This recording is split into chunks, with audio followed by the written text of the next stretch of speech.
Assalamualaikum warahmatullahi wabarakatuh. Selamat datang di channel Detik Horor. Kali ini saya akan menceritakan sebuah kisah nyata yang saya dengar langsung dari masyarakat daerah Jawa Tengah. Ini bukan sekadar cerita horor biasa, tapi sebuah kisah yang terjadi di dunia nyata. Ada sebuah sungai di desa tersebut yang memiliki air hitam pekat yang tak pernah kering, bahkan ketika musim kemarau. Tidak ada yang berani menyentuhnya. Hanya satu keluarga yang diizinkan untuk mandi di sana. Dan yang lebih aneh, keluarga itu tampaknya selalu kaya raya. Namun, semua itu berubah saat seorang pemuda yang baru pindah ke desa itu nekat mandi di sungai tersebut. Sungai itu bernama Banyu Item, terletak di balik kebun bambu yang lebat. Hanya sedikit orang yang tahu keberadaannya, dan bahkan lebih sedikit yang berani mendekatinya. Warga desa sering mendengar cerita tentang sungai itu. Airnya selalu hitam pekat, seperti arang basah.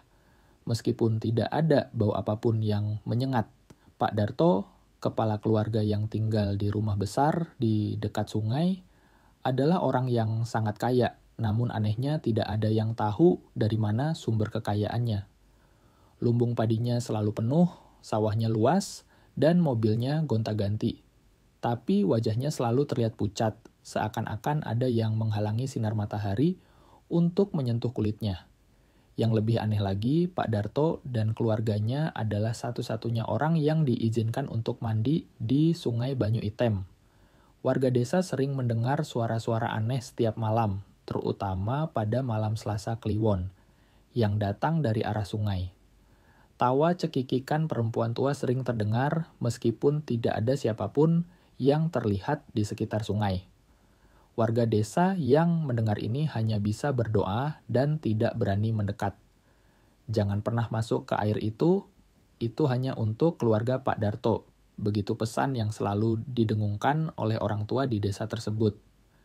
Pada tahun 2019, seorang pemuda bernama Randy yang baru pindah ke desa itu tiba-tiba menarik perhatian warga.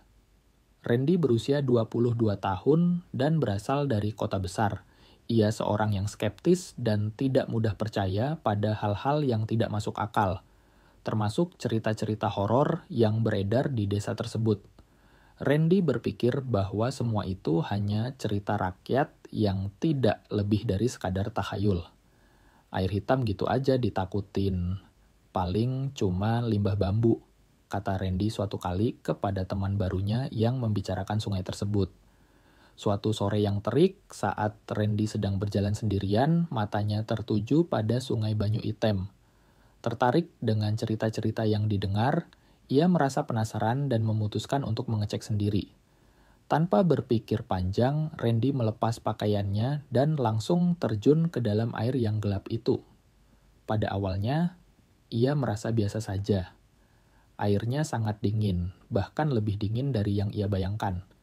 Namun, ketika ia menyelam lebih dalam, sesuatu yang aneh terjadi. Ia melihat bayangan sebuah wajah pucat dengan mata melotot menatapnya dari bawah air.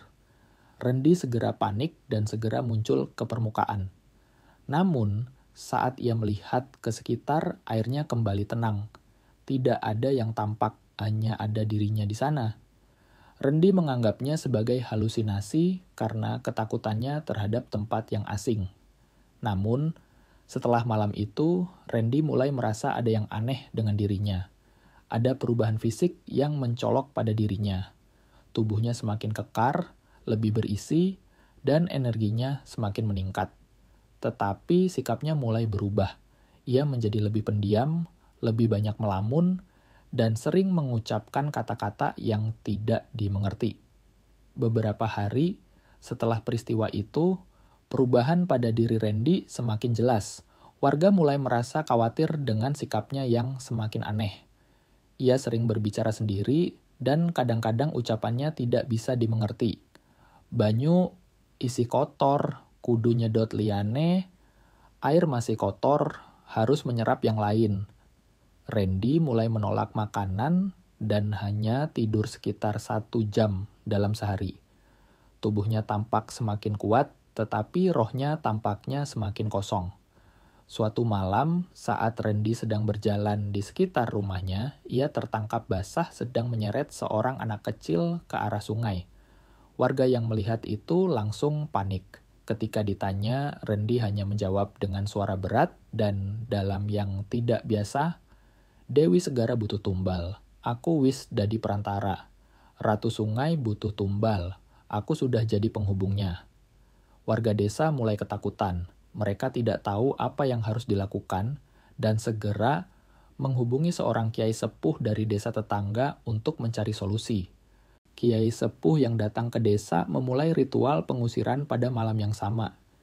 Ia membawa berbagai perlengkapan untuk membersihkan tubuh Randy dari pengaruh jahat yang menguasainya. Warga desa berkumpul di rumah Randy berharap agar segala kegelapan yang menguasainya bisa segera pergi. Namun, saat ruqyah dimulai, hal-hal aneh mulai terjadi. Randy mulai mengeluarkan air hitam dari mulut dan telinganya. Darahnya tidak berwarna merah seperti darah manusia pada umumnya, tetapi berwarna hitam seperti lumpur. Kiai sepuh mengatakan, ini bukan lagi tubuh Randy. Jiwa anak muda itu sudah digantikan oleh roh jahat yang tinggal di dalam tubuhnya.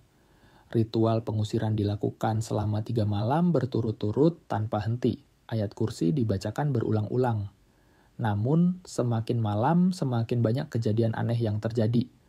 Suara cekikikan perempuan tua terdengar semakin keras dari arah sungai. Warga yang sudah kelelahan mulai merasa putus asa. Tapi, pada malam ketiga, akhirnya tubuh Randy kembali normal. Ia terbangun dengan wajah bingung, seolah baru saja terbangun dari mimpi buruk.